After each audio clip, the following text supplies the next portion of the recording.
Good morning. All right, I'm picking up on where we left off on Monday. So we stopped talking about the Stono Rebellion and how after the Stono Rebellion, South Carolina made it illegal to teach a slave how to read and write, to use a slave or an enslaved person for any reading and writing. And they also made it illegal for a master to allow his or her enslaved person to play the drum. So I also mentioned the Enlightenment and how the Enlightenment was the age of reason. And writing was a visible sign of the ability to reason. Writing was a medium of reason's expression. So people wrote to communicate with other people and attempt to make arguments. According to a Scottish philosopher, David Hume, I am apt to suspect the Negroes and in general all the other species of the men to be naturally inferior to the whites. There never was a civilized nation of any complexion other than white. So that's a quote from David Hume. And, feel free, of course, to pause and know what you need to know. According to Immanuel Kant, the Negroes of Africa have by nature no feeling that rises above the trifling. Cite a single example in which a Negro has shown talent. So these two quotations underscore the necessity for an African American literary tradition because, according to Kant and Hume, that there is no civilization in African nations. So then, to test the theories of Kant and Hume, Europeans and Americans educated young black slaves. An experiment to see what happened. Phyllis Wheatley was part of that sort of experiment. So we also have El Negro Juan Latino, who wrote 3 books of poetry between 1573 and 1585. Wilhelm Amo, Jacobus Capitan, and Francis Williams. So they were all a part of their slave masters' experiments to see what happened if they taught an African how to read and write. So for the publication of Wheatley's book, her owners, John and Susanna, tested her on the subject of poetry. Now, we don't know what happened to the actual test, but her testers did check to see the veracity of her writing. So they wanted to make sure that it was actually her doing the writing and her writing the poetry. So then here's a little note about the Enlightenment to put kind of to the side for context purposes. It began in the late 1600s and runs through the Napoleonic Wars in 1815. So the Enlightenment is, number one, an intellectual movement. Folks are moving beyond, again, writing and speaking for utilitarian purposes, but are thinking about writing and speaking as it relates to artistic, aesthetic, or beautiful purposes. So the Enlightenment is an intellectual movement. It is the age of reason. It is the age of philosophical discourse and political shifts. There is a lot of emphasis on individual liberty, happiness, and religious tolerance as opposed to dogma. So instead of folks wanting to adhere very specifically to religious doctrine, now people were trying to find themselves in the midst of the doctrine, but not uphold it so tightly. So it's more about tolerance. And then there is an emphasis on music and arts. So one of the key ideas is that if Black people could create art, Black people should not be enslaved. And for example, Phyllis Wheatley is freed shortly after her poems are published. Another slave poet is George Moses Horton, and this was in the mid 1820s. He was a slave poet of Chapel Hill, North Carolina. And the promise that Horton's master made, that if Horton's book were to sell, he would be freed from slavery. So writing was not only an activity for the mind, but it was also a commodity that gained enslaved folks access to their full humanity. Horton literally bought freedom with his poems. So our first African American literary renaissance is the 1910s to the 1930s, which is the Harlem Renaissance. But then there's a second in the 1970s. However, despite the Renaissance of the 70s, there still was a bit of reluctance by academia to accept the rigor of African American lit. So there's an example the textbook talks about Ralph Ellison wanting to do a PhD and wanting to study Black writers for that PhD. And one of his committee members saying, only men who have established a respectable and accepted corpus of work ranging sufficiently to call for comment can be included. So in other words, one of his committee members said that African American lit doesn't have the critical background to be studied for a dissertation. And to some extent, I think we still experience that with questions about whether or not African American lit is a serious academic discipline. I would hope that that is less familiar or less common now, but I even think about Toni Morrison, who did her master's thesis on Faulkner. But then she spends her career writing about Black people, trying to locate and center Black people in a way that she likely would not have been allowed to when she was in school, even though she attended an HBCU. So she did her undergraduate work at Howard. And even at a historically Black college, the focus was still on those classic white authors, our Shakespeare's and our Wordsworth and Byron, Shelley, Keats, Coleridge, so on and so forth. So African American literature has functioned as synecdoche, and that's SYNECDOCHE, and that means the part standing for the whole. So the few African American writers would come to represent the whole of the African American experience.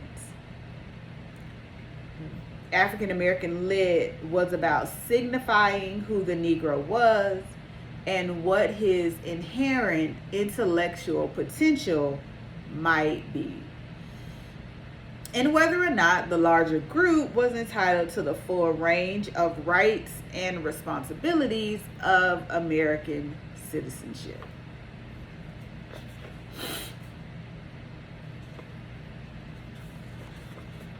So there's a quotation that opens our textbook, and it says, "Unless earnest and systematic effort be made to procure and preserve for transmission to our successors the records, books, and various publications already produced by us. Not only will the sturdy pioneers who paved the way and laid the foundation for our race literature be robbed of their just due, but an irretrievable wrong will be inflicted upon generations that come after us. This is Victoria Matthews in 895. So what does this quotation mean? Number one, if we don't study and chronicle and canonize African American literature, we will be robbing those who gave their lives to write this literature. And then we will also cheat the generations that come after them and after us. And it made me think about the Toni Morrison quotation on racism, where she says, the very serious function of racism is distraction. It keeps you from doing your work. It keeps you explaining over and over again your reason for being. Somebody says you have no language and you spend 20 years proving that you do. Somebody says your head isn't shaped properly, so you have scientists working on the fact that it is. Somebody says you have no art, so you dredge that up. Somebody says you have no kingdoms, so you dredge that up. None of this is necessary. There will always be one more thing. So if you don't know, so that's Toni Morrison talking at Portland State University in 1975. So if you don't recognize, realize, and understand African American lit and the history of African American lit in this country and in the building of this country, somebody will be able to come along and tell you that African Americans have no culture, that African Americans have no history, that African Americans have no literature, that African Americans have no genius. And they would be able to tell you that because you would not have anything to counter that idea with. But in comes African American literature and African American legacy to then give you that foundation on which you can stand and say, actually, we do have literature, we do have history, we do have culture, we do have an experience. And it begins with the slave narratives, and it leads up through the narratives of life directly after slavery, up until the 19th and then 20th and now 21st century.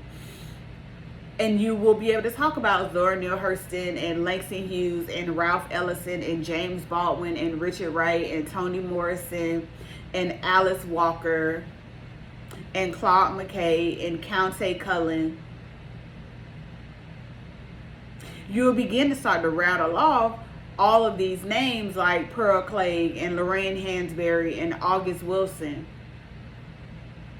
When they say, oh, black people don't have any poetry, and you'll say, but what about Phyllis Wheatley? And what about Lucy Terry? And they will say, oh, black people don't have any narratives, and you'll be able to mention William Wells Brown. And if they say black people don't have any speeches, you'll be able to mention Frederick Douglass and William Edward Burghardt Du Bois and Maya Angelou. And they will say, okay, yeah, well, maybe they were doing that back then, but they're not doing it now. And then you will be able to mention ZZ Packer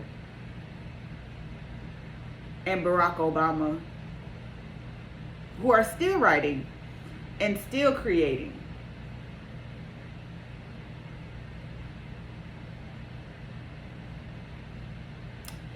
And they will say, well, only the men were writing. And you will say, well, what about Harriet Jacobs? Right. And Margaret Walker.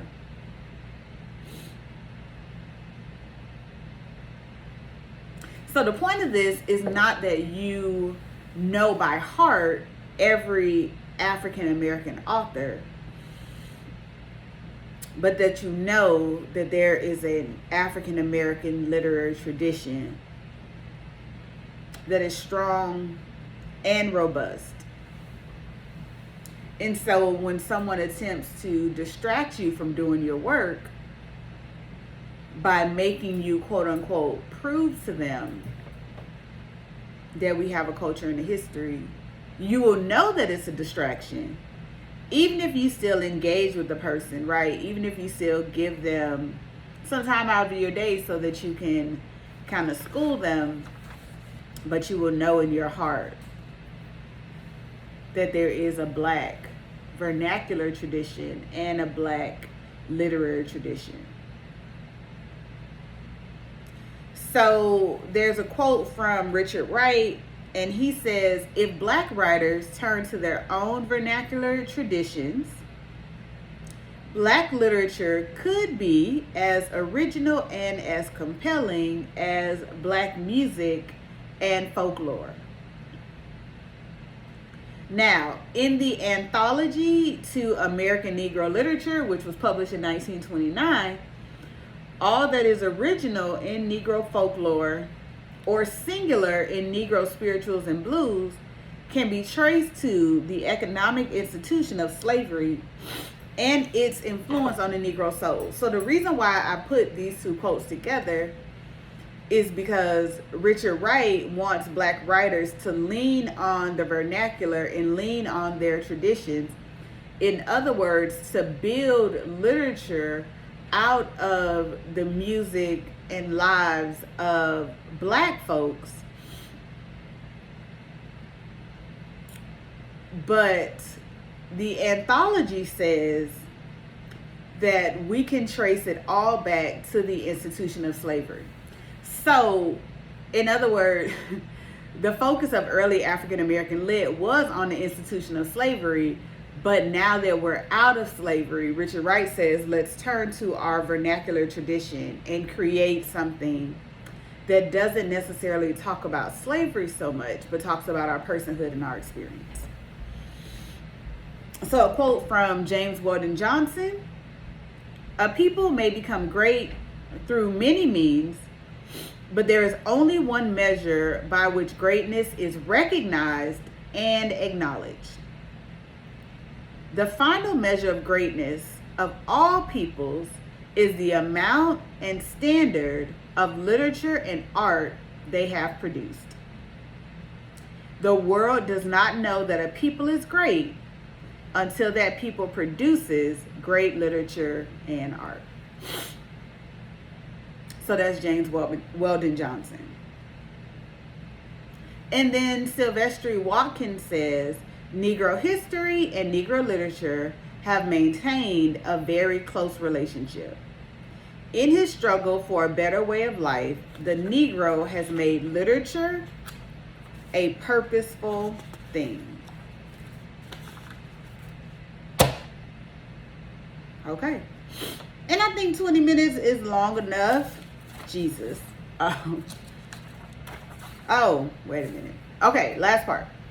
So the choices in the textbook, they do 6 things. 1, allow for an in-depth study of major writers in the African American tradition. 2, they were chosen because the works are nearly complete as one could find. 3, they include introductions and annotations, which will allow the reader to not have to immediately go do research on the writing or the writer. 4, the editor's voice is strong throughout the sections, so you might notice a shift in voice, and the anthology privileges the different voices of the editors. 5, the book be portable. This is my shorter version, portable for carrying. And 6, include texts that define the canon of African American literature, excluding those they were not able to access because of copyright, like Zora Neale Hurston's Their Eyes Were Watching God. All right. So that's it for this.